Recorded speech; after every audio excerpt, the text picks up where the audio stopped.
I actually like studying bodybuilding. I'm not a bodybuilder. I like studying powerlifting. I like studying yoga. I like studying Pilates. I like studying philosophy. I like studying anything that influences what it means to be human and healthy. If I get someone who's, dehydrated, who doesn't eat that well, and they barely move, and then they drink 2 to 3 liters or 2 to 4 liters of water in a day, they eat a few unprocessed food meals, and then they also move their body for 10 minutes, they're going to feel a difference. So what happens over time is if you keep telling yourself you're going to do something and you actually don't follow through, how can you really trust yourself? Working in the fitness industry is that kind of self-talk as well. Like, some people are so harsh on themselves in a sense of, like, if I said to them what they say to themselves, they would be very upset. But you can really only meet people where they are. It's in, like, if someone hasn't done that work, it's pretty hard to have a conversation. It's really difficult for them to understand and interpret how you're feeling because they haven't lived that themselves. There's no arguing the fact that if you're healthier, you're fitter, and you're going to perform better as a human being, whether it's in life, business, or whatever you want to pursue. Clarity, direction, and success way beyond what we ever previously thought possible. Here's your host, Frankie Lee.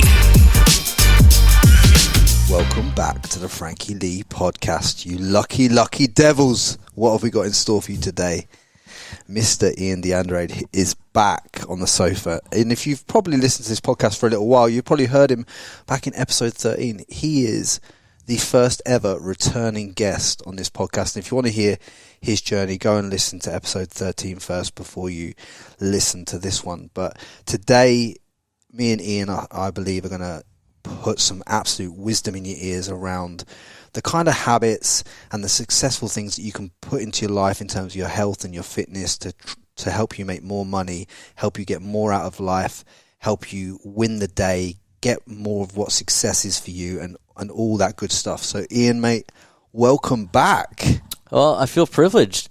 I guess what's happened since episode 13, I noticed just from observation, you're buzzing, you're full of energy. You've definitely found something that you're drawn in towards and you love. Yeah. Which is exciting for me to see you as a friend. So you're resonating and vibrating at a high level, which is cool to see.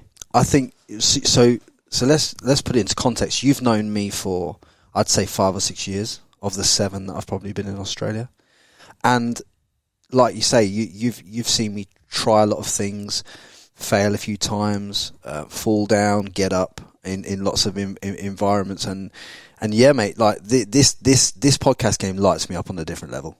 It really does. And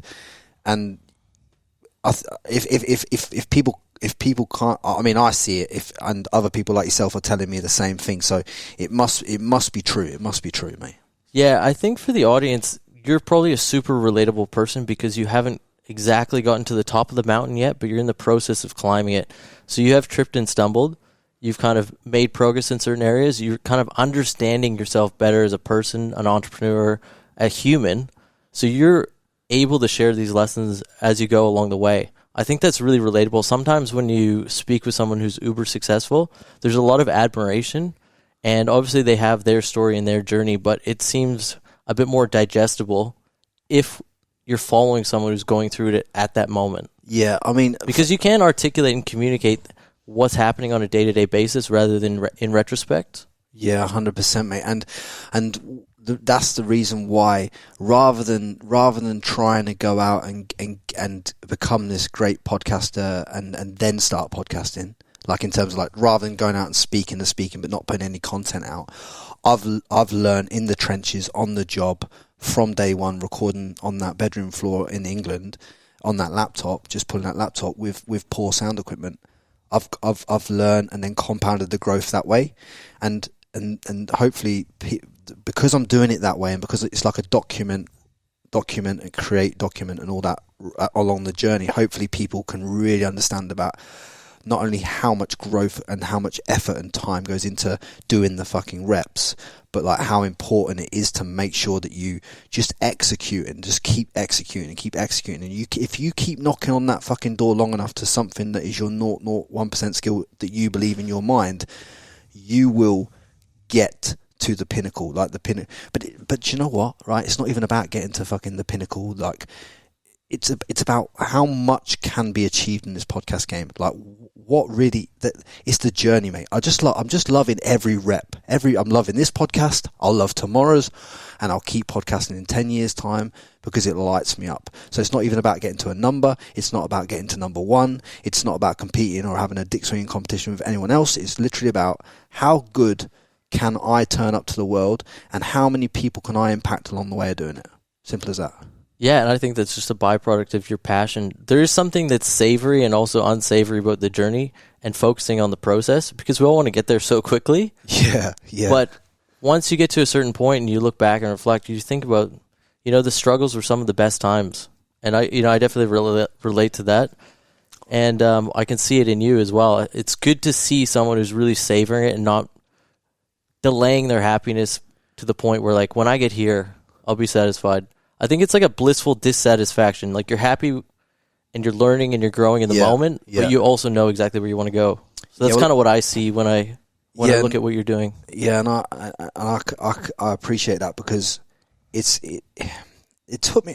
I'll tell the audience this, like, it took me a long time, mate, in life to kind of really understand that the only moment you have that's real is right now. So, like, when I'm sat in here and I'm podcasting with you right now, Ian, I am 120% present in the moment. I'm just enjoying the conversation that we're having, the learnings that we're getting from the conversation, and being present in this moment, because this is truly the only moment that we have. Too many people I found, and me, myself, guilty in the past, of, like, I've put too much attention on things I can't change about the past, where I think I fucked up, and I put time and energy there, and things that are potentially happening in the future that haven't even fucking happened yet and could happen 167 different ways more than what I think in my head right now. So it's like, I just think the fundamental thing that everyone needs to learn, and if you listen to this podcast, is like, learn this for once. Presence and being present in the moment is the most important moment to be in. And the way that you become present in the moment, to make sure you're present, and someone taught me this, is like, you just take your hand and you tap the back of your wrist, and it's like, am I present? Like, if you're driving, like waking up from a dream, like like you'll see me walking around the gym and I'm just like this, because I'm tapping myself and I'm reminding myself that this moment here is the only moment right now. There ain't no other time. So how am I going to fucking turn up? How am I going to be, and how am I going to treat people in this moment? Not think about getting better tomorrow. Think about how I was yesterday. It's like, how am I today? What's going on in my life today? How am I turning up? What am I going to be like? Am I vibing?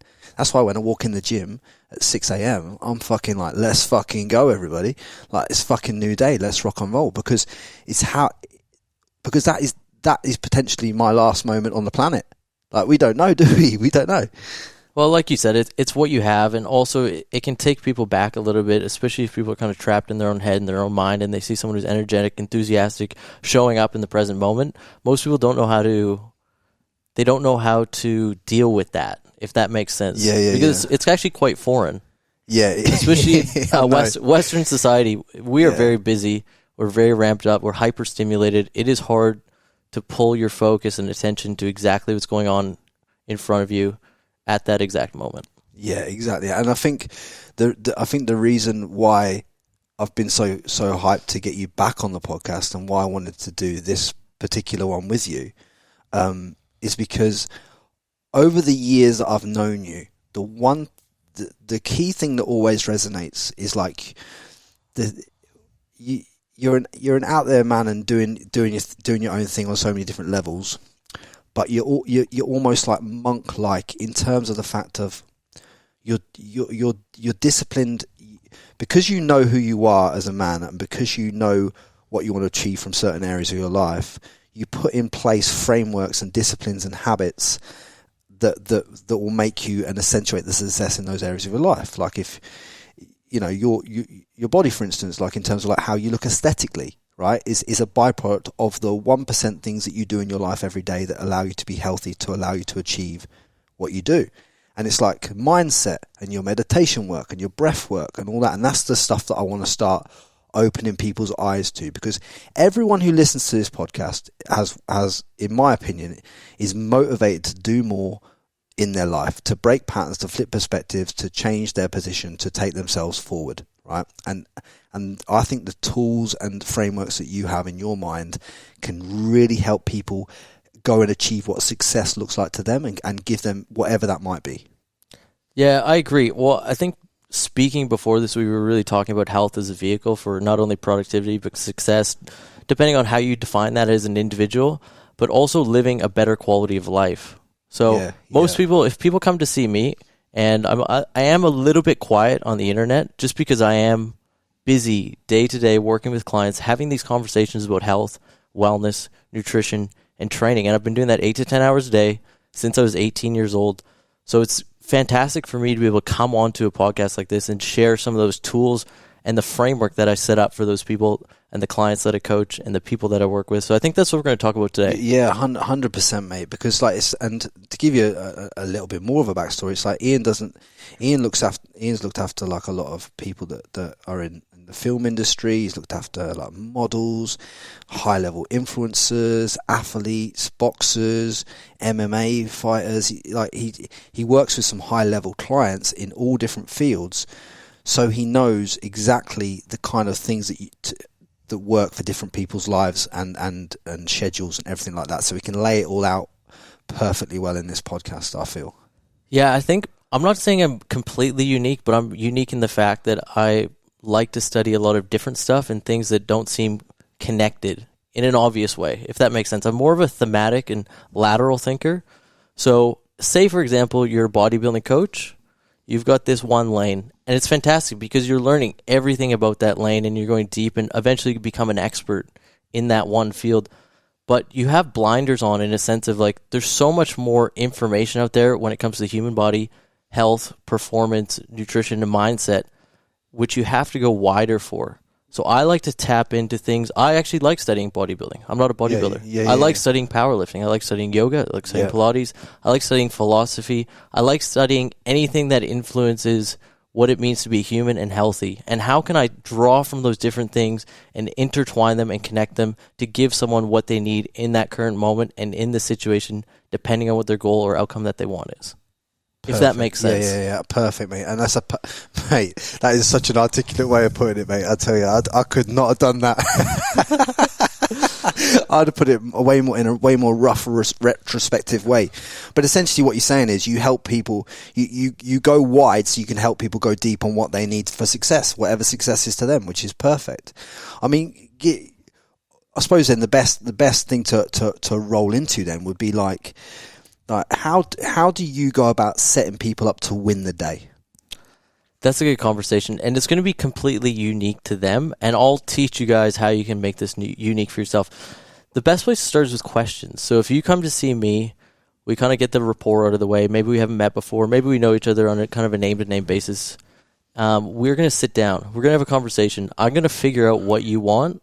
I'm going to figure out a little bit more about you, your life, a little bit of your history. Sometimes to avoid people backtracking way back, we're going to talk about the last 30 days because that's going to be the most relevant. So if you come down and sit with me, probably the first thing I'm going to ask you is, what are your goals? And then we're going to just go deep on that. Do you find that most people, like I find that most people, when you ask them what their goals are, they think they know what their goals are, but that's not really their goal. Like sometimes people tell me, like if I said to people, hey, what's your goal and what's your number? What money do you want to earn? If they're like earning 5 or 6 figures, they'll just tell me an arbitrary number like $1 million, right? Because that's what the narrative has told them that they want in life. Because that's it. It's like $1 million revenue, $1 million income, $1 million sales guy, $1 million real estate agent, $1 million this, $1 million that. It's like, what I'm saying is when you're saying get clear on your goal, when you're saying bring the goals to the forefront, it's like, yeah, but how do they get, in your opinion, how do they get honest enough with themselves to make sure their goals are right for the start? Yeah, this is a good question, and that's what I'm paying attention to. One, are they giving me the surface level answer? Are they giving me the kind of politician response? Yeah. Are they giving me an authentic response? And then when I kind of get that mild emotional response, then I know we're on the right track. Yeah. So if you're sitting with yourself right now and you're wondering what your goals are, it's not going to happen in the first 5 seconds. I might need to coach someone. I might need to give them a bit of guidance. We might need to steer a little bit to kind of hone in on what's important. But it's obviously, when you come to see me, it's health and fitness related. Yep. So like an auto response is like, I want to lose 5 kilos. Yep. And it's my job, and then I work with them, and we slowly refine that. And then it comes to the next question. It's like, why do you want to achieve that? Yeah. And if you're someone who's overweight, right, and you lost that 5 kilos, I want people to understand how much that correlates to how much you earn in life, to how you feel, to how much energy you have. It correlates to everything in your life.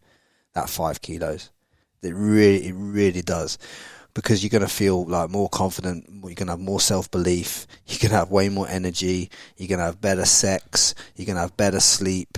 The whole game changes for you. You're going to earn more money because you're going to be more driven. Like the whole game changes when you get your health right. When you get your health right and you get this piece right, you can go out as an entrepreneur or as someone who's motivated or is trying to get more money in sales or whatever you're trying to do, and you can take that blueprint and then you can stack your habits on top of each other and take yourself to a whole different level just by getting this first fundamental piece of health and mindfulness. Yeah, I think it's non-negotiable. If you're not healthy, if you don't have energy, if you're not looking after yourself, one, you're at risk for getting sick and unhealthy, and you can't work. You can't look after your business. Two, you're going to be far less productive. Like you mentioned before, if you have energy, you're not getting sick constantly. Yep. You have the ability, and then also layered on top of that, the enthusiasm to attack the day. You're just going to be so much more effective. Yeah, 100%. Because I think that as well. And sorry to interrupt, but most people don't know. They think they feel good. But there's no reference point for what optimal is because they've never felt optimal. When you get someone feeling optimal, it's easy to keep them on track because they do old habits or old behaviors, or they do things that make them feel bad, and it's instant feedback for like, oh, that's how I used to feel all the time. Yeah. Oh, that's what feeling good feels like. Yeah. Okay, I didn't know any difference. Now I do. So it's like an autocorrect moment for them where they can get back on track, and they really understand the value then. You can't understand the value till you feel good. Yeah. And sometimes you can think you feel good, like you say, but then that's not even nowhere close to your optimum. Like I bet a lot of people that are listening to this podcast who think their optimum are only probably about 60-70% max. Like when you really actually pull back the weeds and have a look, like it's like, you know, there's so many little 1% things that I think we're going to discuss through this that I think are going to be game changers for people. Like what are some of the biggest habits that people do in their life that kind of really impact their kind of health, their sleep, and everything else like that kind of compounds as a negative growth aspect for them? Well, I think a lot of your audience is driven. You have some entrepreneurs in your audience, or we're trying to relate close to entrepreneurs. So some people that I've worked with in that entrepreneurial industry or business owners, XYZ, there is such a drive towards the high burn. Yep. Need to do more. Yep. Need to work harder. And it almost becomes reflexive for them to just work 15 hours a day, to lack sleep, to just overstimulate themselves, to just try and get the job done. Yeah. And I think that's common, but I think it's also, there's a bit of a shift to the restoration, the mindfulness, and how can I don't want to use the word balance because there's nothing balanced about owning a business. Yep. There's always going to be work to do. There's always going to be things to do, and you have to output and perform. Yep. But I think there is a shift in how can I do this optimally and how can I feel my best and manage my health the best that I can while chasing this big goal. Not completely burning myself out, not completely behaving in the typical way that we think an entrepreneur should behave. So is that a case of then, if an entrepreneur comes to you and says to you, he's trying to achieve this big goal over here, but he wants to optimize it in the way that you say, is that where you set out then a framework of how the day looks like for that individual? So is that what the audience needs to get straight first? Okay, this is the time I start working, this is the time that I finish working, this is the time I'm in the gym, this is the time I'm asleep. Because for me, on a personal level, in terms of how I run my life, and don't get me wrong, I'm always working to get more and more optimal, as you know, because we talk about it enough. But it's like, at the start of the day, I'm like, okay, wake up at 5, bed by 9. Like I put bed, I literally in my journal, Ian, I write down bedtime at 9 and I write wake up at 5. And those are the first two things I put in there. And then I'll get because I own contentremoval.com and remove online content for that. I'll put that I'll block out the time slots I need for content removal, and I'll block out the time slots I need for podcasting, and I'll block out my lunch, and I'll block out everything else. So I start to block things out so that I really am mapped out in terms of this is how my day looks, and this is it. And do you know what I mean? Is that kind of what you're saying? Yeah, 100%. And you're talking about the daily actions it takes to get the outcome. So let's rewind to the goals. So what's your goal? Why do you want that? How do you think you'll feel when you achieve that? How do you think you feel if you don't achieve that? What's holding you back from your goal? Once we go through that simple process, then the daily actions are going to relate to the outcome. So we need to know what outcome we want first, and then I'm going to set up those daily habits for them. And you're never going to be 100% perfect. We just want to strive, like you talk about, that little 1%. Yeah. If you change one habit a week, in 12 weeks, someone's a different person. And that 100%. That is ambitious, but you can do that. So I like to pick what's going to have the biggest return on investment. So say, for example, you have a hard time staying organized or getting to the gym, planning your day out, that's going to be the biggest return on investment for you. Yes. So I'll know these things once I sit down with someone and we pick the thing that has the most leverage.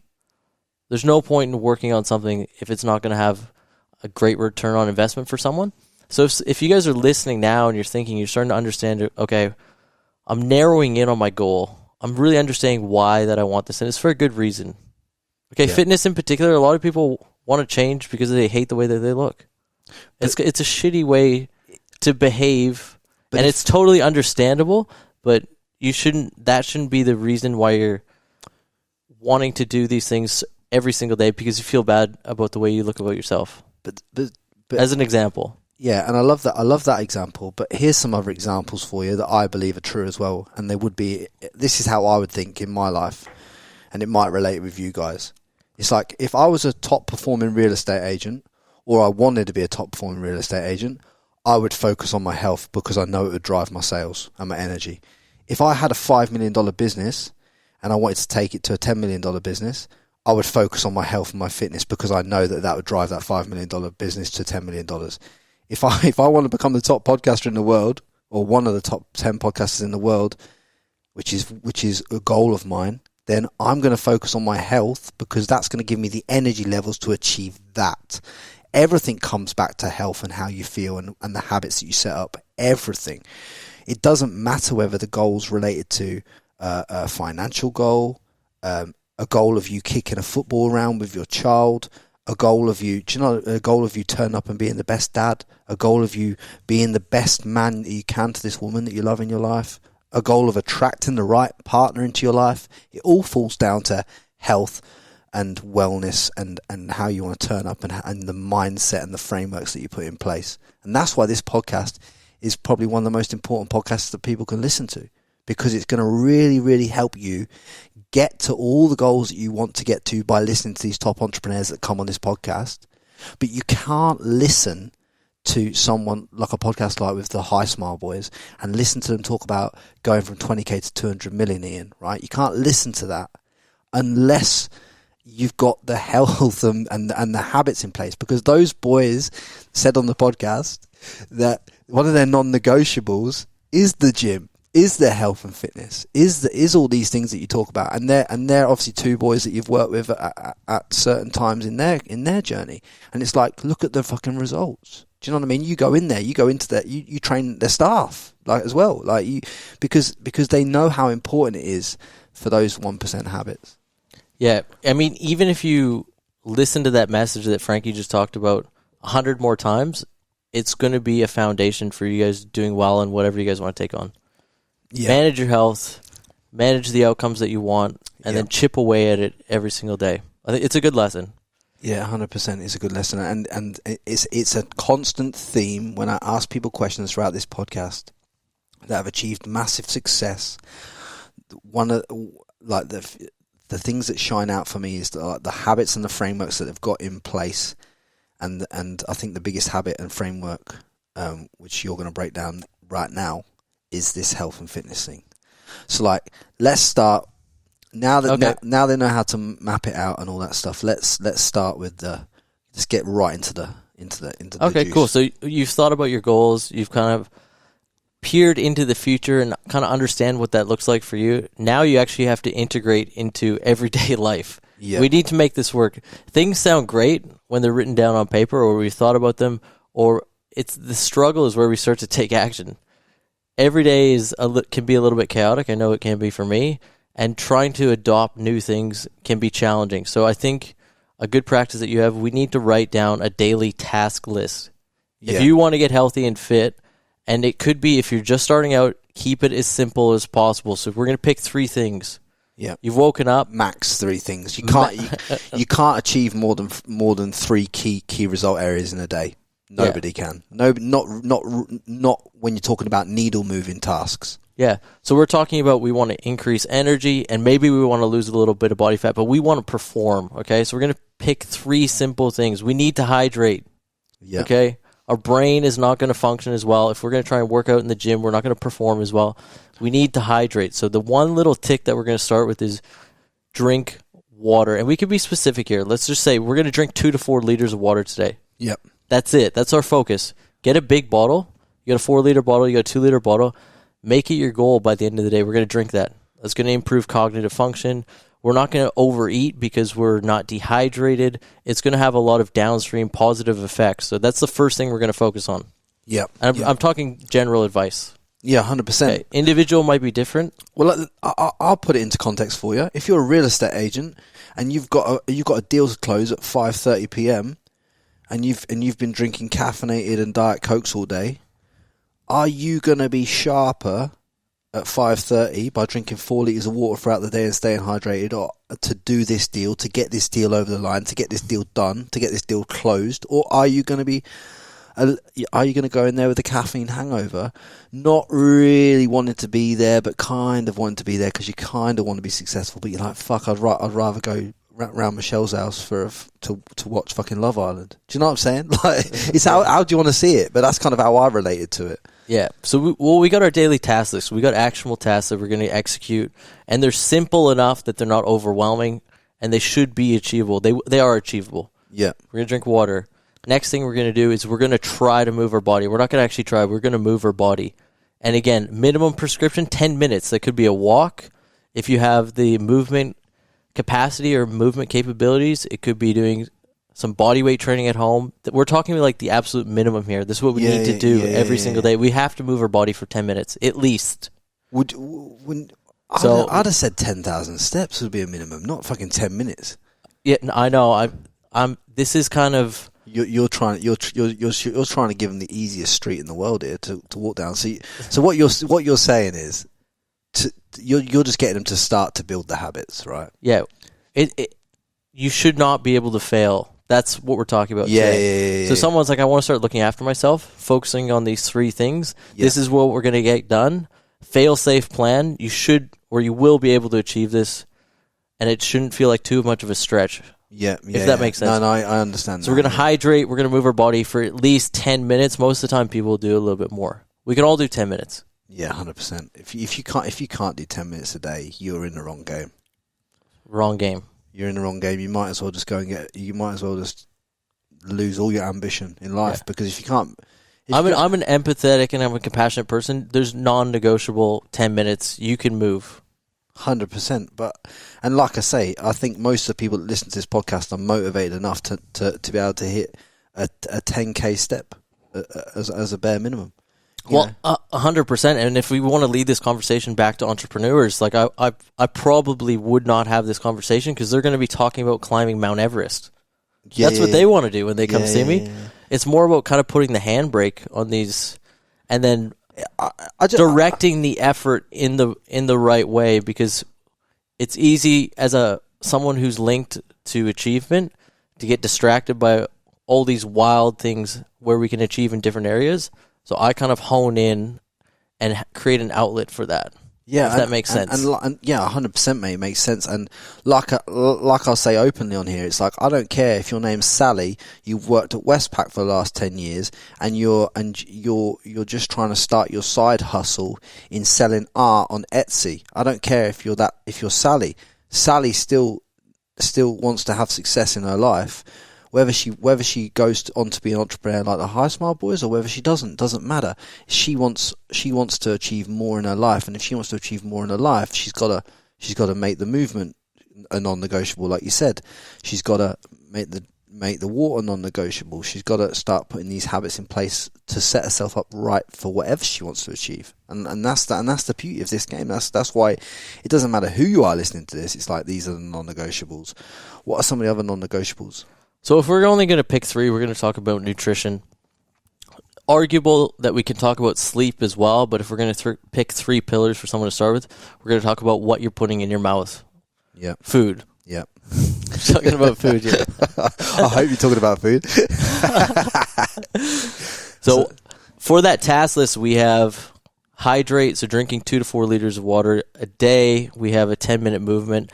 And all I want you to focus on for the next one is eating 3 meals with minimal processed food. Okay? I know there's obviously a lot of conversation around calories and macronutrients. 100%. Okay? That's important, but that's a step down the road once we get the basics. Yep. So we don't need too much cognitive oversight. We don't need to be tracking anything yet. I mean, there's a time and a place for it. We're just going to focus on unprocessed foods. One, because they're easier to digest. They provide micronutrients. They're going to satiate us, so they're going to give us a more regulated appetite. A way of feeling more full. Satiated, yeah. Sorry, yeah. So you're not going to feel like eating the bad things if you're kind of led down that direction as much. And it's a simple way. So I guess we can give them an example. So what are some examples of unprocessed food? So you thinking like eggs, broccoli, chicken, like everything like that. Just whole foods that you know you can just put into your diet any time. I mean, there's better foods to eat than just the chicken and broccoli diet, obviously. But you know, just like be sensible. Like if you're throwing in a mass amount of like carbohydrate processed food, you are gonna hit a massive peak and then a massive crash. And like I say, if you're sat there, you know, trying to move the needle in the afternoon, and you've just had a massive bowl of Nutrigrain or something, you just probably just killed yourself off.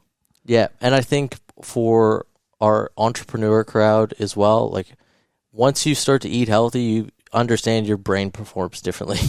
There's a difference in kind of those functional nutrients, easy to digest food, naturally a bit lower in calories. The calories in, calories out, 100% matters, but we're not there yet. We're really just focused on ingraining habits and starting to feel good. We want kind of almost instant feedback in the sensation of how we feel, because it's going to keep us going with these habits, if that makes sense. Yeah. If I get someone who's, you know, dehydrated, who doesn't eat that well, and they barely move, and then they drink 2 to 3 liters or 2 to 4 liters of water in a day, they eat a few unprocessed food meals, and then they also move their body for 10 minutes, they're going to feel a difference. Yeah, massively.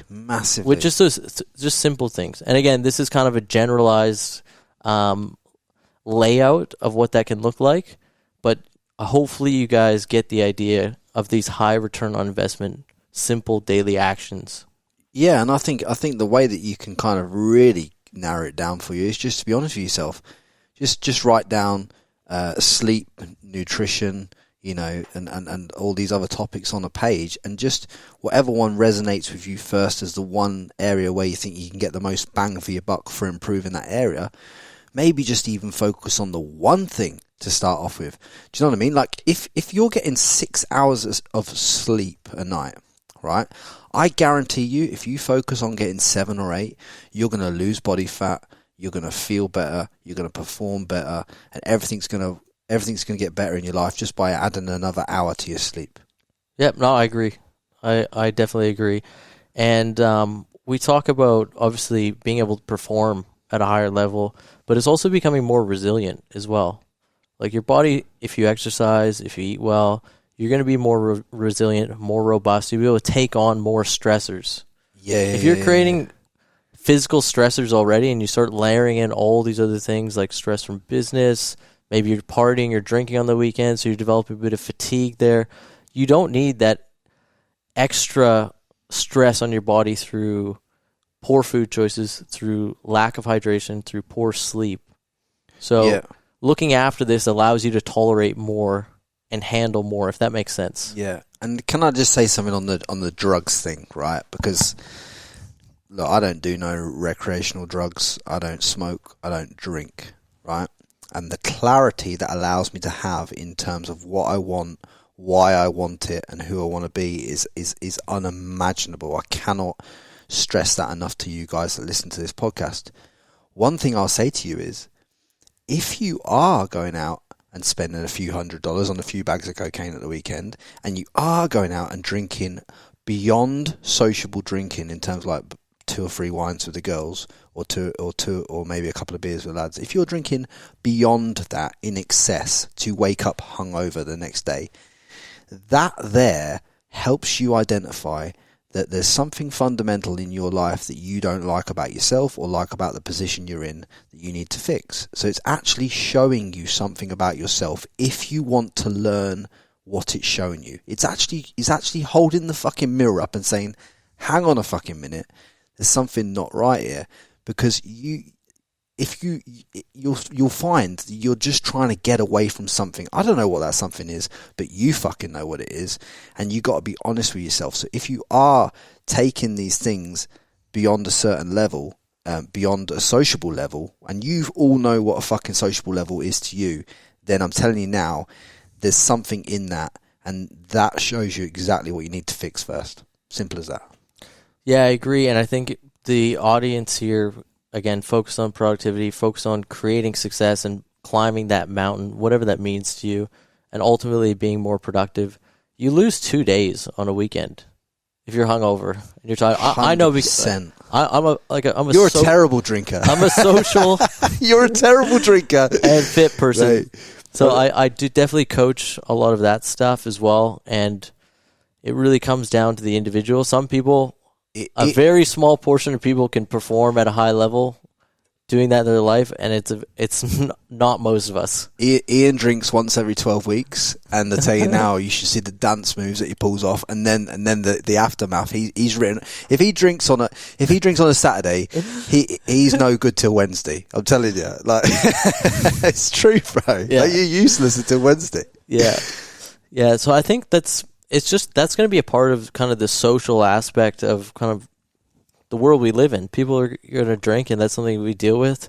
And I'm not demonizing it. I'm just trying to help them identify the fact that, like, if you're taking it to a certain level, it just shows you that you are trying to get away from something, and it's better for you to identify what that something is that you're trying to get away from, rather than masking it with drink and drugs and everything else.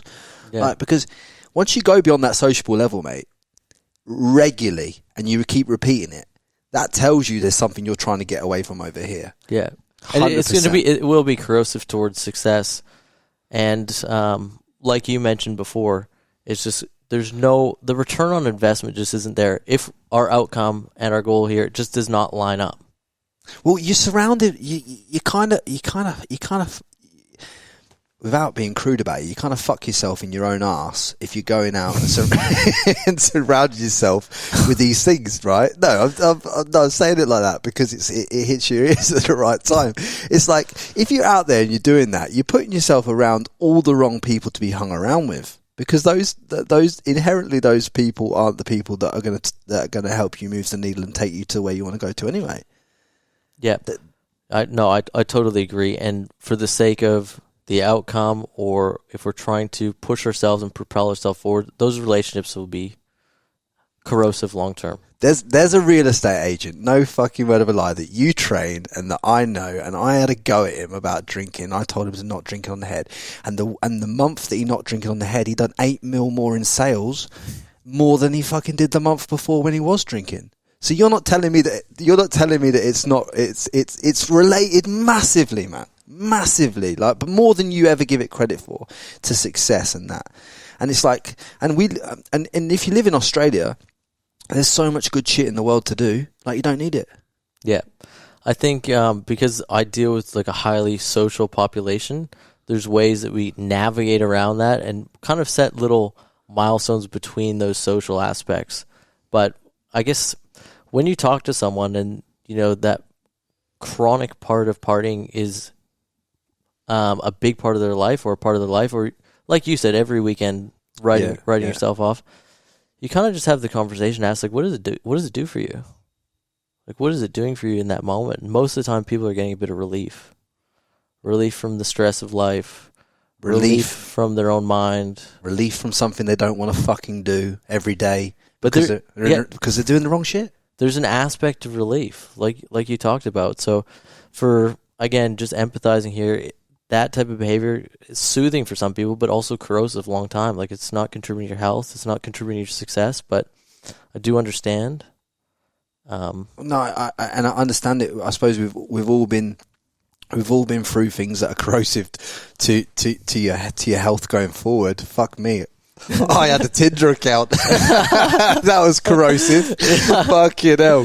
That was corrosive to my success. Like, if you're a man that has a Tinder account, you're wasting your time, man. Like, you could waste fucking 13 hours having fucking conversations that are more boring than batshit on that thing. Like, do you know what I'm saying? Like, when you find your purpose, when you get really in tune with what you want, when you go to that journal today, when you start jotting down and start putting asking yourself some harder questions on what you want, who you want to be, how you want to turn up, and then you start putting some of the where, like Ian says, like where can I get the most bang for my buck? Is it increasing my sleep? Is it getting better nutrition? Is it drinking more water? Which of these one habits can I pull out the bag and literally get 10% more productivity out myself to allow myself to earn more money, to make more success, whatever that is to you. Yeah. That's what you want to be looking for. Yeah, that's a really important point, and you have to be self-reliant in a way of like, no one's going to do it for you. You know what I mean? So you're, like you talked about there, you're understanding how to become a better thinker. You're understanding how to become more self-analytical in a positive way. What can I do that's going to move the needle? And then you're also, it's never going to be perfect, but you have to take action. You have to move in the right direction, and you will figure things out. You'll figure out what works well for your body. You're going to figure out what you need to do and what's going to move the needle most for you. But like Frankie said, you need to be proactive in testing these things out and implementing them, not just thinking about them, not just waiting for a coach, not just waiting for things to happen. You need to take some steps, and you will work things out. Yeah, if you want anything bad enough, you're going to work it out. I see that with when people come to me ultra motivated. It wasn't me. They could have worked with anyone. They were going to get there regardless. You know what I mean? Yeah. I might have just helped them get there quicker and more optimally, but they were always going to get there. You know what I mean? You're talking about a mindset that's unstoppable. It's kind of beyond health and fitness. You're relating to an outcome, and you are doing everything to get there. Yeah, and the one thing that I want people to get out of this podcast is like just 1% actions that they implement from today, whether it be health, whether it be in their nutrition, whether it be in their sleep, or whatever. Just pull 1 or 2 things out and start implementing them, and see the result from that. Like, every other podcast that you listen to gets too complicated, too in the weeds with all this science and breaking it down and quantum fucking physics. Fuck that. It's like, Ian's telling you how to increase your health, and I'll tell you exactly how to increase the success in your life in business, right? Simply this. Write down on a piece of paper this. Every day I send 5 emails. I make 5 phone calls. I make 5 texts, and I send 5 DMs to people that I've not spoken to in the last 30 days. You do that for the next fucking year. I guarantee you'll sell more stuff. You'll make more relationships, and you'll have more impactful life.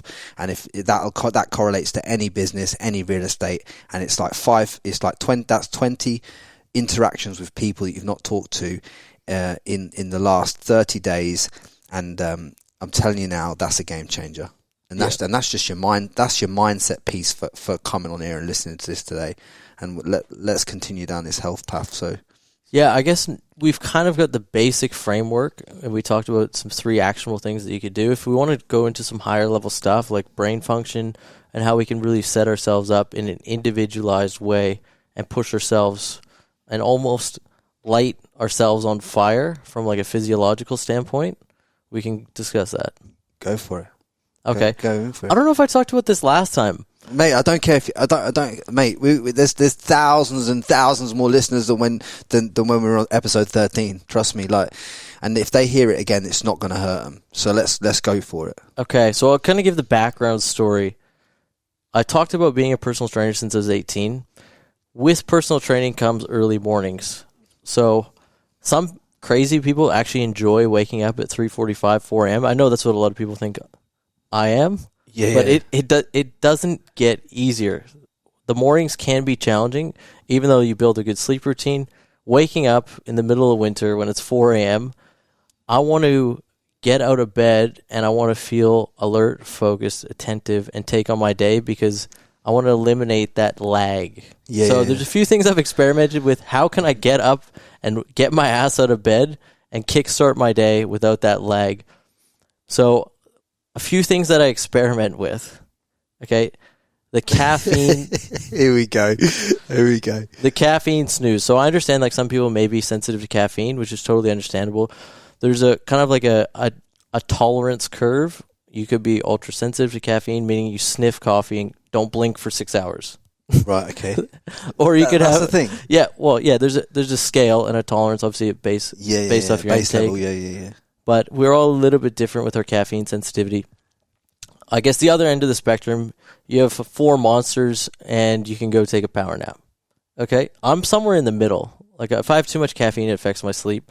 But I definitely don't get any adverse effects from that middle range. So what I started experimenting with is like as soon as I woke up, my alarm went off, I would ingest a certain amount of caffeine and then I'd go back to sleep.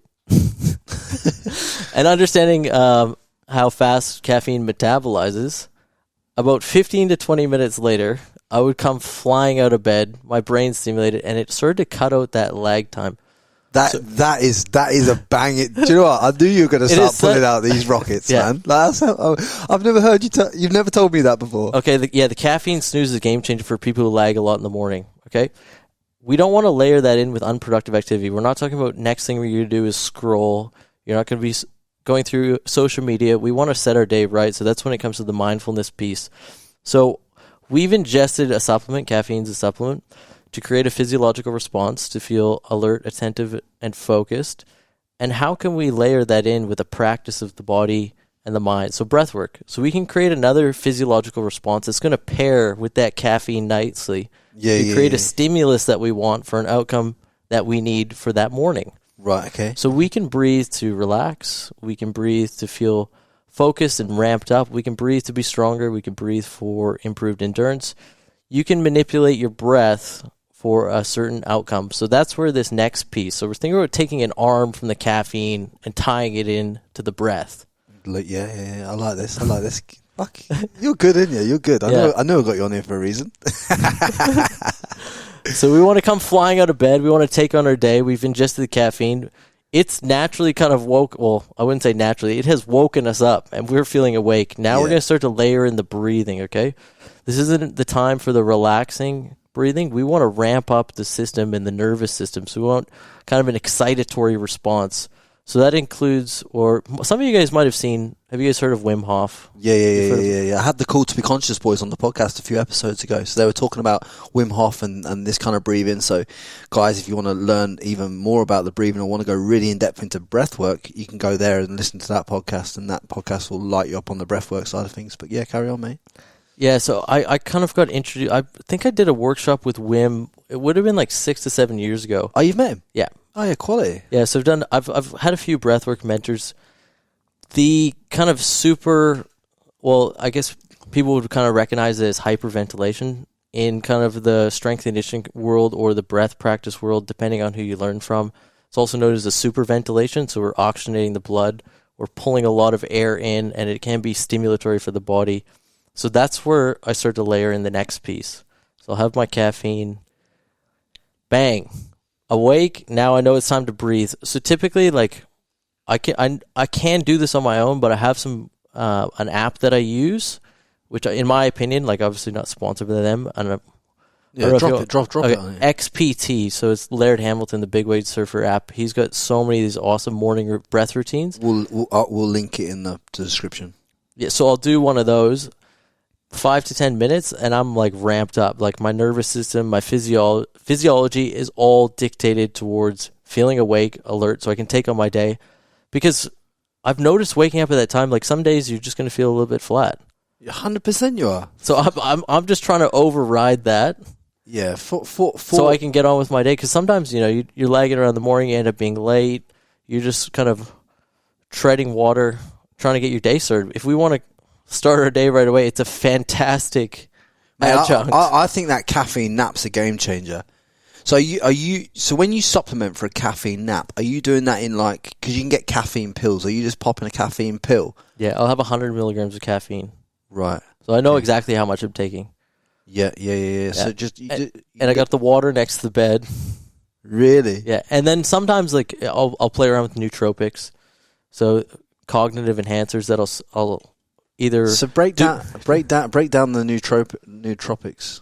Okay, so again, if you dive into these deep, they should be individualized, and you can take certain tests so you know which ones you're going to respond to better. Yeah. That's usually what I recommend or I do if I'm working with people. For me, because I've got a lower dopamine score, which is kind of the thing that's responsible for, I guess we could summarize that in productivity, like getting things done. Okay, Yeah. That's the part of our brain that goes off when we get a reward. When we finish things, it goes off when we get a reward. It's also the most addicting part of the brain. Don't want to segue too much on that. I will take something that is a precursor for dopamine. So I usually take between 300 to 500 milligrams of tyrosine. So that's going to upregulate that dopamine and that productive part of my brain to get my day started. Fucking hell, there's so much. I love this, man. I love this. Yeah, carry on. There's a few other things that you can take, and there's some good well-researched and studied things, but those are kind of my two main. So I'll have caffeine, tyrosine. Sometimes, if I want to take a little bit of the edge out, I'll have theanine as well, so it helps balance the caffeine and the stimulant. Yeah. But I'm telling you will come flying out of bed. You're super set with the breath work, and you're going to feel like you can take on your day. It really doesn't. It doesn't matter how you're feeling before, because afterwards you're gonna feel lit up like a Christmas tree on the 24th of December. I love that, mate. I love it. I love that. I don't know half these things, but mate, I'll tell you. Like I said, I keep going back to. I mean, it's so simple, isn't it? That caffeine pill.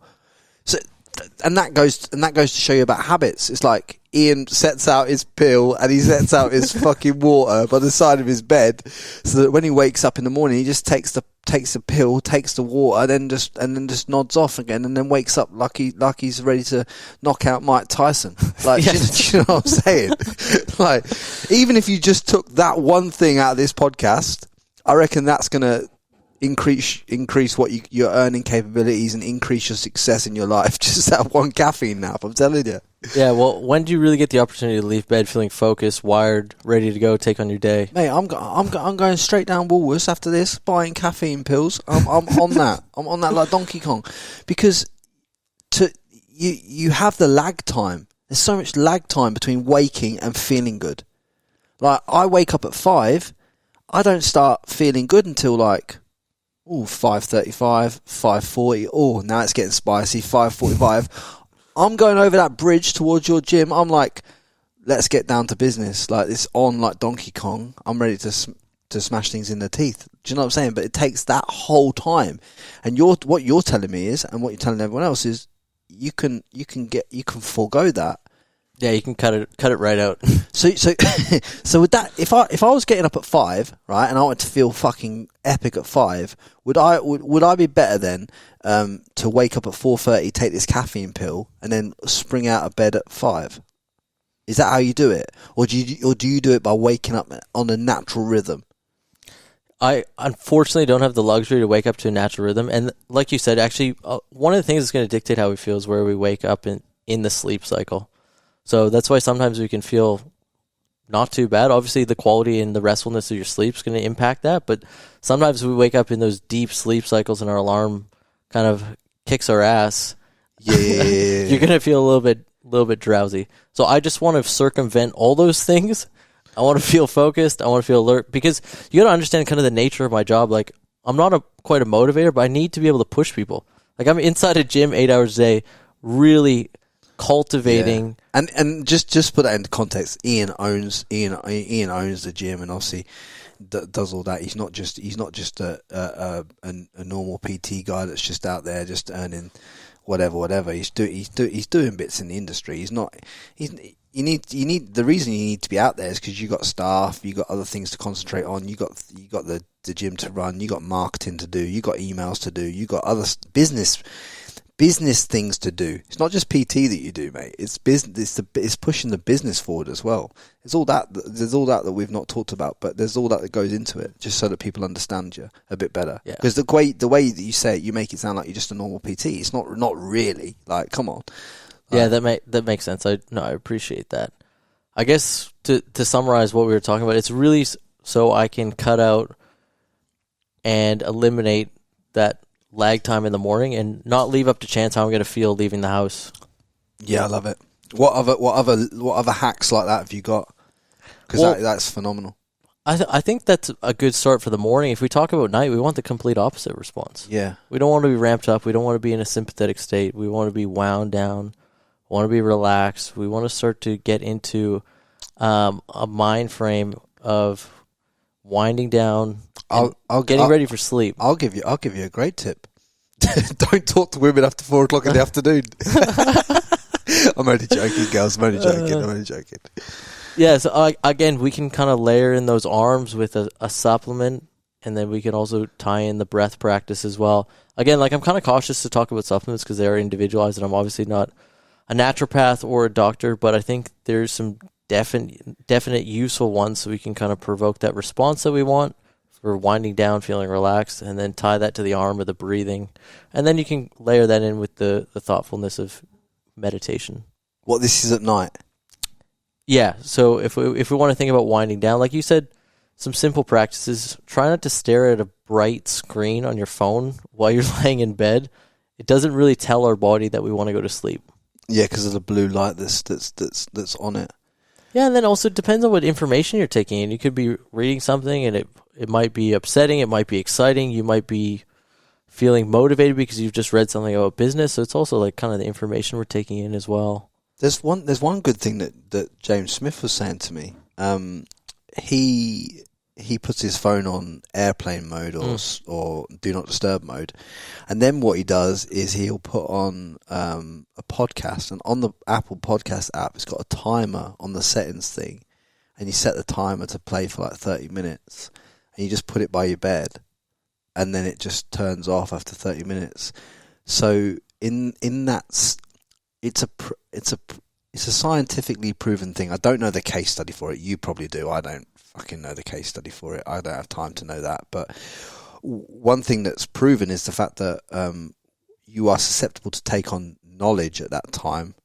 And if you play the right kind of things and put the right kind of things into your ear at that time of night, so whether you want to get better at sales, whether you want to get better at marketing, whether you want to improve your focus, or whatever you want to consume, that's a great time.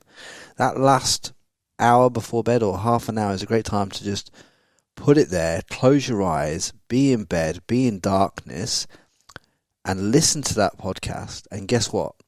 Even if you don't get to the end of the hour before you've fallen asleep peacefully, and it's done. And it's that's a real nice way of kind of winding down that last hour of your day to kind of let yourself be at peace and let yourself really, really go into that deep sleep that you're talking about getting them to. Yeah, I think that's a fantastic way. Also because it really does let your mind drift a little bit. I mean, you're not stuck in your own thoughts. You can really focus on digesting and absorbing a little information, and it can help. Like, I know for me, I do drift off. That's how I like to go to sleep. Once I'm feeling wind down, I'll put on a podcast.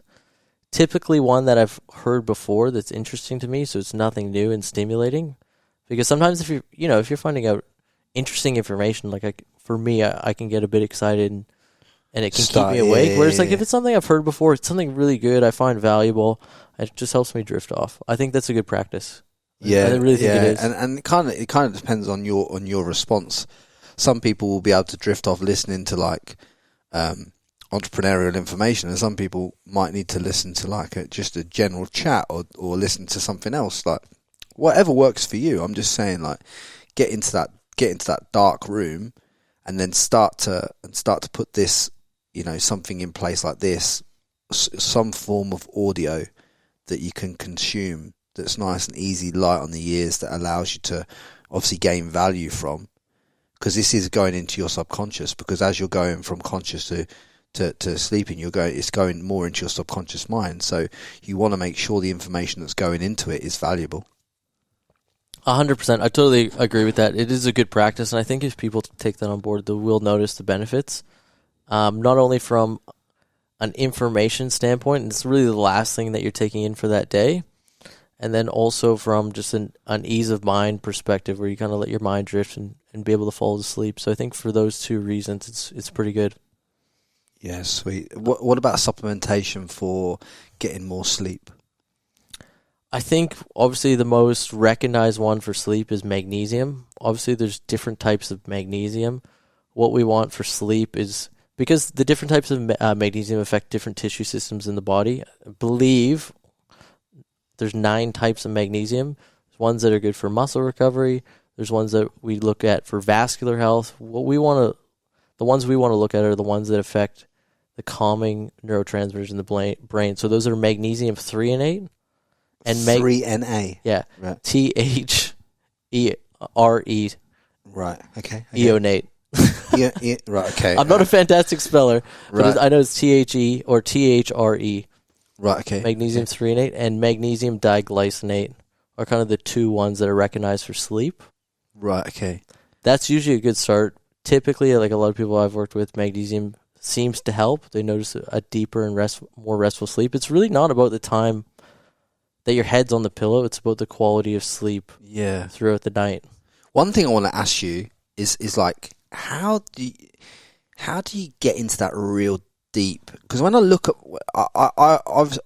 when we'll talk about this as well, because I've obviously got this tracker called this Aura Ring that I use. Yeah. Tracks all my sleep, all my steps. The ring that we wear on your finger. Some people do it with a Fitbit. Some people do it with a Garmin. Although if you do it with a Garmin, you're never going to get a missus because they're terrible. I hope no one from the executive team in Garmin is listening to this podcast. You can't wear a Garmin and go out and talk to a woman. It's never going to happen. But anyway, if you got some form of fitness tracker, like, do you know what I mean? Like, I use a Whoop. Yeah, so on my app, it tells me the levels of sleep that you go into. But I just want to understand from you, how do I get more into that deep, more into that REM sleep? Because that's what I want to. I personally want to increase that the deep sleep, to maximize the deep sleep, and to maximize the most amount of REM sleep within that 8-hour window or 8.5-hour window that I'm trying to get in. So what type of statistics are we working with here? Are you getting well over an hour of deep sleep? Are we getting under an hour? I tell you what, let's go into the app and have a look, because this is like real talk, because it's so important. Like, I mean, last night was terrible. Look at that for last night. Do you have sleep disturbances on there? That was last night. It was terrible. But like, look! I'm trying to get this flat, but look at it. It's like up and down but if you slide through the days, but like, let's just go back to this day, right? So wow, what? That's good. I'm just scrolling. So 2 hours and 40 minutes. That's an exceptional amount of deep sleep. Yeah, that is fantastic. So that's a good day. Yeah, it was a really good day. Okay. How did you feel after this sleep? I felt bulletproof. I was like, honestly, I could have gone to war with Anastasia Palaszczuk. Yeah, you would have felt euphoric coming out of this sleep. Like, seriously, but like then like from here, it's like, how do I obviously, like, that's only a 6-hour sleep, which is terrible, but how do you go about getting more? Does the magnesium make you hit the REM sleep more? Is that it can. Deep sleep is what we're looking for that recovery. You're pretty good deep sleeper. Like, your efficiency when it comes to that, like on that day, you're 92%. So I think, well, let's go to a lower day. I think the data is good. We don't want to get handcuffed by the data and be like, oh, fuck, I just didn't have a good sleep. My stats were off. Today's a write-off. We want to avoid that type of behavior, but what we want to use it for is to strengthen intuition. Be like, I felt like that was a good sleep. Here's what the numbers are reflecting. Can I think back of what I did yesterday, and what can I correlate from yesterday's actions to create that outcome of a good sleep. Yeah. So paying attention, like on mine, it has a series of questions. I don't know if yours has that as well. Right. But we can start to we can create that better intuition when we understand what choices we made on that day, or maybe how we were feeling. For you, someone who trains a lot, it could be overtraining.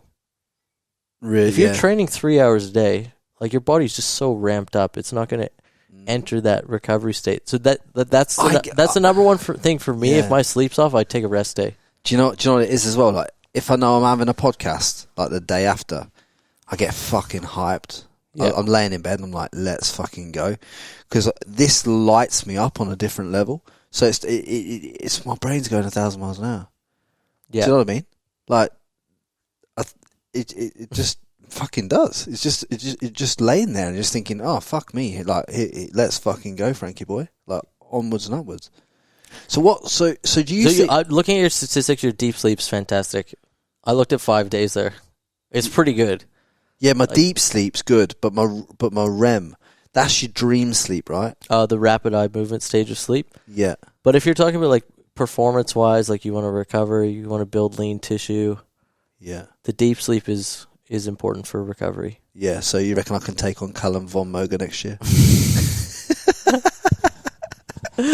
Maybe not. I think. But on a serious note, do you think then that people that are putting too much thought around the trackers, like, do you think the trackers are actually impeding their success because they're too focused on the analytics, or do you think the analytics are useful to them? Do you know what I mean? Yeah, I think where we're at now, especially with technology, science, XYZ, all the kind of innovations we've made through health and science, they're all fantastic and they all tell us stuff. Especially research, it is kind of the driving force of innovation in any industry, science. But what science does, it reduces and fractures the piece of a really big puzzle to help us understand a small piece of that puzzle. Yeah. So it kind of disconnects from the bigger picture. So rather than focusing on the one thing, I really like to understand the interaction between everything. Yeah. Being a human being, whether for you, we could talk about, getting hyped up from work. It could be talk about your nutrition. We could be talking about your training. How all those things interact is going to have an impact, rather than not just focus on one thing. Yeah. Does that make sense? Yeah, I can't. I'm kind of picking. I'm trying to put that in a. We don't want to put too much weight on one thing. Yeah, that's what I'm trying to say. Because then you have a breaking point. Yeah, and it's like I said before. Like, I've seen people, when we get really deep into tracking and trying to optimize stuff, they just get freaked out if a number's not right. You know what I mean? Yeah. So that's right. Because what I'm doing now is I'm comparing the other day to today. And you're probably going to sleep like, I'm gonna sleep so good tonight. Yeah, I know. I'm gonna get that 90% recovery. Yeah, I know. And you kind of now in this battle where you kind of fucking your own self, because you kind of, it's the wrong game. Yeah. You're now playing the wrong game, aren't you? Basically. Yeah. So understand what it means. Try to interpret that data so you can make better decisions moving forward. That's what technology and the wearables are good for. But don't hang too much weight on that and let it affect how you feel, because it's telling you something. Yeah, I like that. Because it's so fucking simple, isn't it? Like I think we all give too many. It's like trading your life on likes on Instagram. It'd be fucking pointless, wouldn't it? If you're trading if you're worried about how many likes you're getting on a post, you're kind of missing the whole fucking point. Like, do you know what I'm saying? You're kind of missing the whole game. It's the same thing. I don't know. Yeah, that breaks it down so much easier for me. Yeah. Because otherwise you got this comparison. And the thief of joy in my sleep just there was all about comparing Tuesday to Sunday. It's craziness. Yeah. But that's good. You're like, sleep's on the right track. If I looked at that, I'm like, I don't know, the night where you got 4 hours, probably can work on that, but that's just life. You know what I mean? Yeah. Not every day is going to be perfect. We're never really aiming for perfection. We're just trying to optimize, and just be able to make better decisions. Yeah, and it's like, you got to know where you went wrong. Like, I know last night I went to bed too late because I was thinking about a deal, and then I got up too early because I was thinking about the podcast. And it's like, and do you know what I mean? Like, everything that could have gone wrong in that night of sleep for me on a personal level. I didn't set, basically what I'm trying to say, I didn't set myself up to win. Because if I'd set myself up to win, I would have been laying down in the bed, 9 p.m. I would have been in a dark room. I would have been in bed. I would have been asleep by 10. And then if I'd got up at 5 to 6 or whatever time I got up this morning, or 5 o'clock this morning, whatever, I would have at least had that 6.5, 7, 8 hours sleep because I'd set myself up right. But if you're not setting yourself up right to win, which is the whole point in this podcast, is all about setting yourself up to win behind all the banter, behind all the jokes in between Ian being serious and me just throwing a few jokes in there. It's like behind all that, there's a serious point to this, and the serious point is this: if you don't set yourself up to win, then of course you're going to fucking fail. You're going to fail every time because you didn't plan it. If you don't plan it, you're going to fail. Simple. Yeah, there is a degree of planning there, and it also keeps us accountable. I know we talked about this last time, and making promises and commitments to yourself and then breaking them and then slowly dissolving the trust that you have within yourself to follow through. Yes. Drill this in again, because this is so important, mate. Because I remember this conversation well, and this will impact so many people. Okay, well, I guess what's the best analogy? Or I'll talk about people who come to see me, and it's a recurring conversation, and it's just something we need to reframe. So, I'm going to come to the gym on Monday. I'm going to start on Monday. I'm going to do this on XYZ. And then they're in the habit of always saying they're going to do things but not following through. So what happens over time is if you keep telling yourself you're going to do something and you actually don't follow through, how can you really trust yourself? How is there that level of trust to take action on things you're promising to yourself? The most important relationship we hold is the one with ourselves, right? Because that's going to extend to everyone else in our life. 100%. So if we start to slowly dissolve that trust with ourselves, one, if we say we're going to do something, we're going to be, I guess, that level of confidence just isn't going to be there because we've never kept that promise. Yeah, but it's like you're mugging yourself off. You're literally like... imagine if you had a friend who's like, I'll meet you at the beach on Monday, or I'll meet you for a coffee, and they just never show up. Yeah, you're just constantly never showing up for yourself. Yeah. And how are you supposed to have any confidence if that's the case? You know what I mean? It weakens your resolve. You kind of know and identify within yourself that you're not turning up as your full authentic self. You question everything you do. It's like but you know, because you've been fantastic over the years. When you say something to yourself or you make a promise to yourself, you do that. You feel that level of confidence grow, don't you? Mate. And then you slowly chip away. Like I'm going to do this. You do it. That's how you build the confidence. I'll tell you, when I knew I wasn't going to be good enough in the boxing relating field, and I moved over to the training side of the game, I literally rang my mate. I said, I'm going to become I'm going to become one of the youngest professional boxing trainers in the UK, and I'm going to represent the world title level and be one of the youngest to represent there. And he's like, Frankie, are you off your fucking tree, mate? Like, do you know what I mean? You've not even got a professional license as a trainer. Like, and I'm one of these people, Ian, that speaks it and then goes and lives it. Same with this podcast. I was telling you before this episode, bro. Like, I said to my mate, the first time I ever put the headphones on, I rang him up and I said, mate, I found my purpose. I found what I'm here to do. I found my best way of communicating with the world, what I need to communicate. And I'm telling you now, this podcasting game is me, and inside the next 3 years, I will have this, and this, and this, and this. And then I looked the other day, and I was like ranked 86 in education in the UK. I was ranked in the top 50 in Australia, the top 50 in Ireland, not in a subcategory, in the fucking main education category. After 12 months, like so it's like what I do is I literally go into a public forum like Instagram and I tell people what I'm going to fucking do, right? And it's almost like I want people to think, Frankie, you're talking smack, mate. And then I go and then I go and back myself massively and go and try and deliver it. Because I just love, it's like a Roman gladiator going and performing in an arena and everyone thinks he's going to get fucking slaughtered by this lion. It's like, I just love turning up and being like, let's fucking have it. It's like I sent this unnamed podcast, which is one of the bigger podcasts in Australia. I sent him a voice note saying, mate, just want to let you know I'm on my way up, and when I get to your level, you're having it. Like, do you know what I mean? Like, because that's how much self-belief you have to have, and that's the difference. That's why I keep saying to people in all these podcasts, like, self-belief and confidence, there's a fucking difference. Confidence can be shattered, self-belief is instilled, and it's like everything that you're talking about, these micro commitments to yourself, Ian, right? These micro fucking commitments that you break to yourself that weaken your resolve are so fucking important, mate.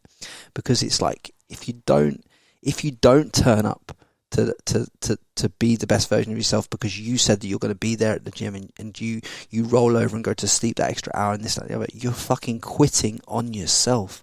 Why the fuck in a month of Sundays would you quit on yourself? It's all right quitting on someone else because they're negative around you, or quitting on something because it's not right for you, but quitting on yourself? Are you fucking crazy? Yeah. Stop doing that. You have to manage that relationship with yourself, and that goes with, again, working in the fitness industry is that kind of self-talk as well. Like, some people are so harsh on themselves in a sense of, like, if I said to them what they say to themselves, they would be very upset. Yeah. And you know what I mean? Yeah. Do you kind of get what I'm talking about? Yeah, I think that pivots nicely onto self-talk. I think self-talk is the biggest right. One of the things that I've noticed about humans is and one of the questions I want to ask you yourself, all of you that listen, that have got this far, is this: what are you saying to yourself behind closed doors in your own mind? Like, how are you talking to yourself? Listen to the voice patterns. Listen to the way that you talk in conversations to other people about yourself. Is it empowering you or disempowering you? Because I find so many people talk about certain things in ways that disempower the result that they're trying to achieve. Does that make sense? Yeah, it does. And I guess fitness is a unique thing because it's heavily tied to body image. What I'm trying to preach is, like, this is multifaceted. It's how our mind behaves, how we think. It's how we interact with other people on a social level. It's how we sleep. It's how we breathe. It's how we move. So it's let's try and just pull it away from image for just a second and just try and be a healthy human being. And what does that look like? It looks like, I guess I talked about this, having pillars. So we have movement, we've got nutrition, we have sleep, we've got breathing and relationships. And like we said, those extend out through the circle around us and that relationship with ourselves. Yeah. 100%, mate, 100%. And my whole training methodology is I go to the gym because I want to feel good so that I can perform in the podcast game and other things that I do that I'm passionate about outside of the gym. And two, I go there to meet like-minded, driven people on similar paths to me and stuff like that. The community aspect. Yes, I want to have a good body, and I feel like I've achieved that and stuff, and I'm achieving that. And you look great. Yeah. I'm trying to refine myself and get to whatever the best is for me. But ultimately, what I'm trying to say is there's way more things more important than that. Like the mindset piece. Like, this is why this lockdown that we're in at the moment, right, is so fucking stupid, because it just kills people. It just kills people's it just kills everything for them. Like, yeah. Well, we talked about the alcohol being soothing for people. What about working out? Yeah, mate, that gives people incredible relief, especially from stress. You can't work out. You're inside all the time. It almost feels like you can't breathe. If you can't move if you are really focused on health and fitness, and that's ingrained and you can't do that, it is a bit suffocating. Well, you've been. Let's just talk about this. You've been teaching me and guiding me through some meditation for probably I'd say 12 months. Yeah. Right.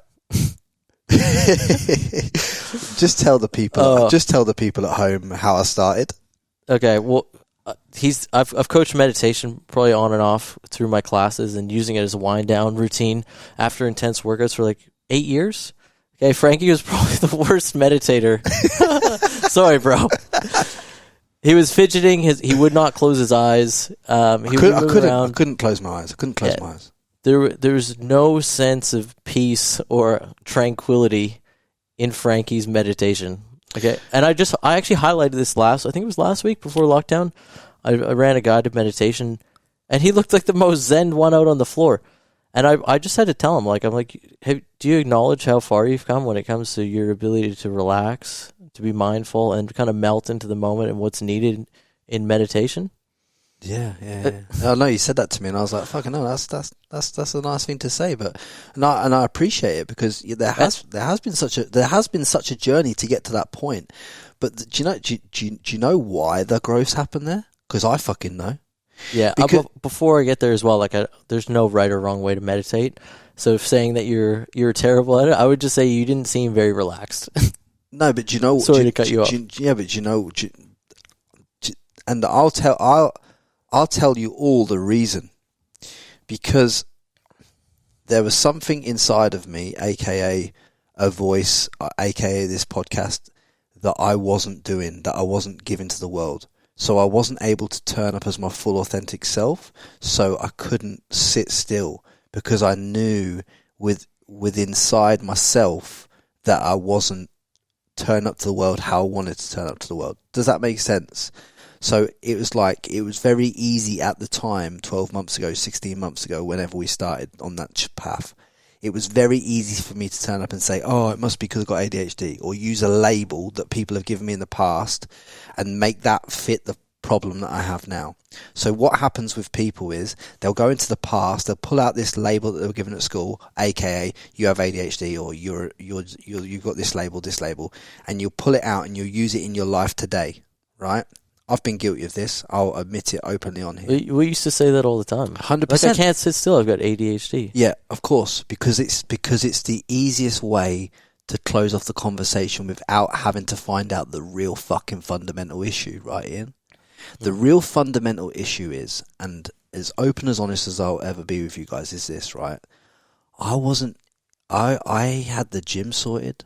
I had everything else sorted, but I wasn't doing regularly enough what I loved outside of the gym. I wasn't doing it. I was just removing content all the time and doing things like this, which is great. You know, I've earned good money out of it. I earn good revenue out of it. All good. But this podcast lights me up, and I've found the bigger purpose and the journey within that, and what I want to achieve with that, and why I want to help you guys out that listen to this, and why I want to take you further. And because it's not just about me, it's about something way bigger.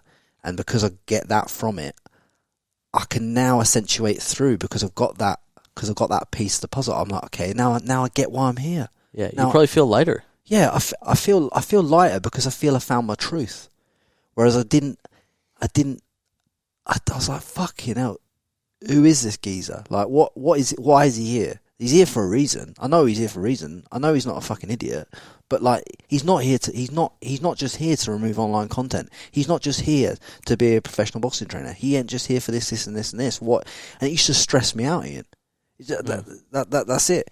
And I don't know if any of you guys that listen to this feel the same way, but if you do feel the same way, and what I'm trying to get through this whole narrative of doing these podcasts and introducing these entrepreneurs and these sports people and everyone else I've got planned is like, it's all about stripping it all back, all the bullshit, remove all the crap, remove all the labels, remove everything that everyone else has told you about yourself, remove all the shit that you've told yourself, and just sit there in silence, think about, who am I, how do I want to turn up, how do I want to fucking be, and then once you kind of got that sorted, and you kind of add these health elements that Ian's talking about, it just helps you turn up. You could literally, like you say, like Ian said in the start of the podcast, you could literally turn up as a different human being in 30 or 60 days from now. And that's some powerful shit, mate, when you think about it. 100%. And kind of like what you talked about there resonates, because that kind of deep internal work to create the sensation and how you feel right now is very hard. Because the first thing that happens when you sit in silence for kind of an extended period of time, the analysis starts. Yeah. That can be confronting. Yeah, that's you really start to think about your life, and that is extremely confrontational. That's why people don't do it, Ian, right? And that's why I keep telling people to do it. It's because so many people that are listening to this as it hits their fucking ears are surrounded by the wrong people, or people that aren't their jam, the people that aren't their vibe, people they think are their vibe, but they're not, because they've never sat with themselves long enough to know who the fuck they are. And I'm saying that all your success in life, and whatever success is to you, all starts with being able to understand who you are and who you want to be first. Then when you start plugging in all the health things that the little tips that you've given throughout this podcast, and adding in the health benefits and the other, you're going to be a totally different guy, totally different woman, totally different person, totally different human. Now you're in this abundant mindset where you can go and achieve absolutely fucking anything in what you want to do, because you're actually turning up right. Do you know what I'm saying? Yeah, well, I think what you're talking about is the mindset piece, and when you pair that with a healthy body, you become unstoppable. Yeah, that's and you can't separate the two. Like I've been talking about most of today and through this podcast, it's really about the big picture. And I don't like to use the word holistic because I feel like it's overused and misunderstood. But let's just think bigger picture. You know, how we interact with the world, the way we think, how we move, like I talked about. And then those aren't separate. Yeah. They interact together. Yeah. And what you're talking about is the merging of a healthy body and a healthy mind. Yeah. And then putting that out into the world. And I'm trying to get people to understand, Ian, that who you are, who you truly are, and the job role or the business or whatever you're doing over here, they are one and the same thing. They're not separate entities. They're really not. I used to think business, Frankie, are two separate things, but they're not. They're not. When I become more and more aligned with this central thing and bring business and myself closer together, I do more deals, I do more revenue, I have more success, I book more guests, I do this, because you've got to bring them together. They're not separate things. Like, you are not a separate person selling a real estate deal than you are in the gym. And if you are, you have to bring those two people close together. I guarantee you do more deals. Yeah, I think, well, what I noticed for you, and this is kind of a trend among, I guess, entrepreneurs or successful business owners, is like when they're an unobstructed form of self-expression and that translates through what they do in every aspect of life, that's kind of what you're talking about, because everything you do is an expression of, like we talked about, the mindset, the body, and how you're showing up in every aspect of your life, not just one. They're not separate. Yeah, because by trying to separate it and by trying to be different person over here to different person over there, it's like you just really are just doing yourself a disservice, because it's not the truth. Like, there's only one of you, and there's only one version. There's only one version that's constantly being iterated. I understand that you're constantly improving it. You're constantly, adding those things in, adding those tools in, changing those habits, forming that person, remolding yourself, reevaluating. Like, no person 30 days from now is the same person as they are today, because they've evolved.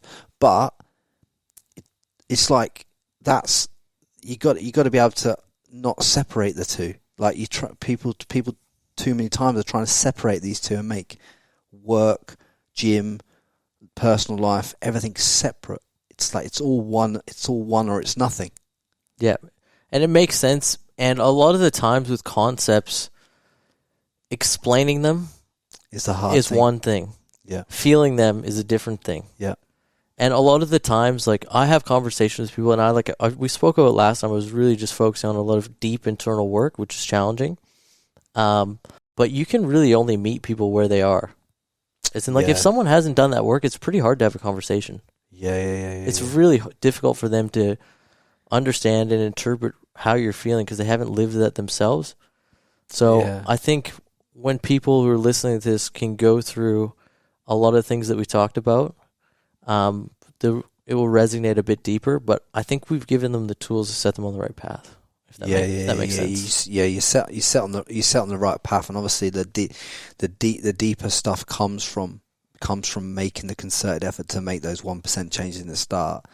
But the whole mindset piece, the whole mindfulness work, the whole meditation thing that you've talked about there, where I've gone from this to this, and the transformation in slowing down and being more peaceful and being able to to slow that down so that I can be like that. Yeah, you'll see the highest performers, whether it's sports or business, they can shift the gear. Yeah, you know what I talk about. We can shift into sixth gear and red line, but we can really just pull it back into park when we need to.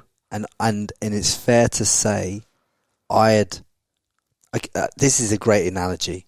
My whole life, I'd been going at 100 miles an hour to achieve everything. Right, as soon as I'd started to understand who the fuck I was and started to really feel into it, which sounds a bit woo-woo, but just bear with me.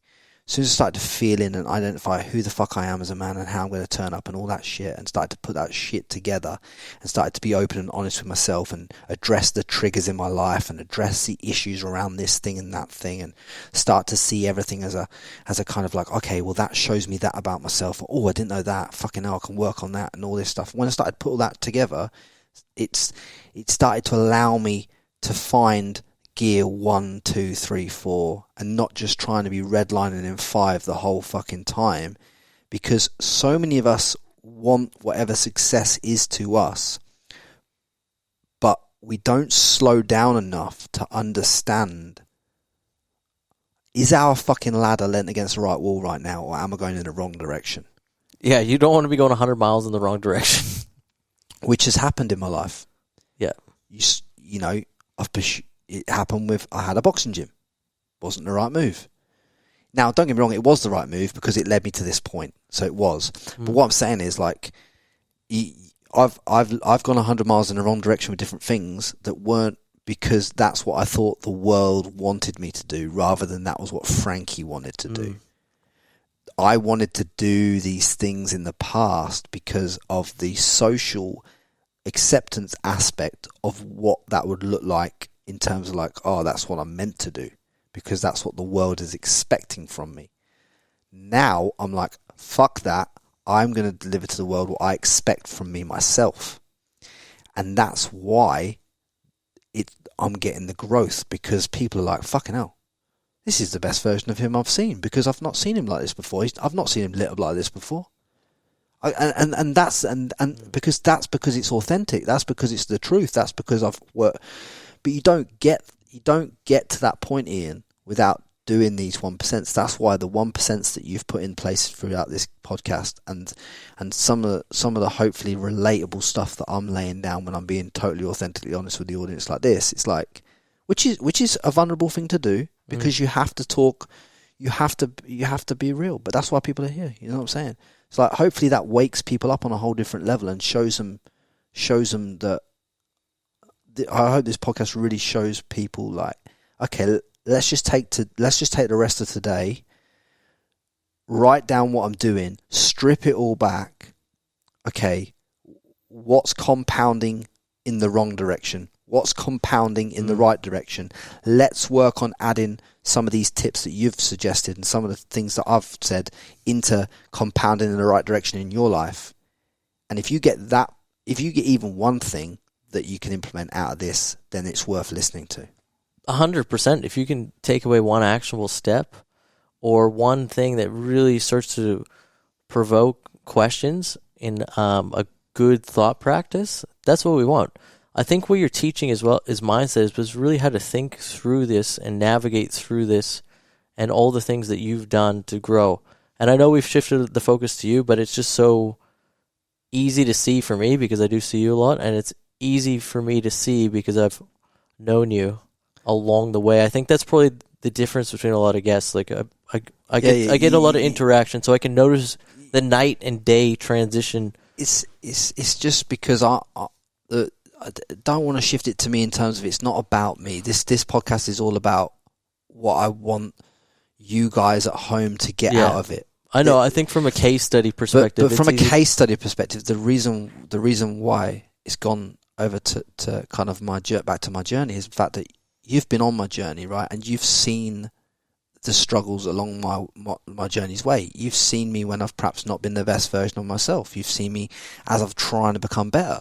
You've seen me go from struggling to do this to being able to do this. And I'm just trying to give them an insight into why that's happened and my thoughts in terms of like how that's put together. Because it's not, I'm not saying you're going to listen to this podcast and it's going to be like, tomorrow you're going to be a fucking different person. But even if like I said to you, and like Ian said to you, if you just implement one thing or take half a thing out of this podcast, or even if you just said, okay, fuck all that rest of that shit, I'm just taking this caffeine pill, 100 milligrams, and I'm just taking that glass of water, and that's all you take out of this. It's like, will that impact you in 30 days? 100% Will that help you change who you are and how you turn up to the world? 100% it will.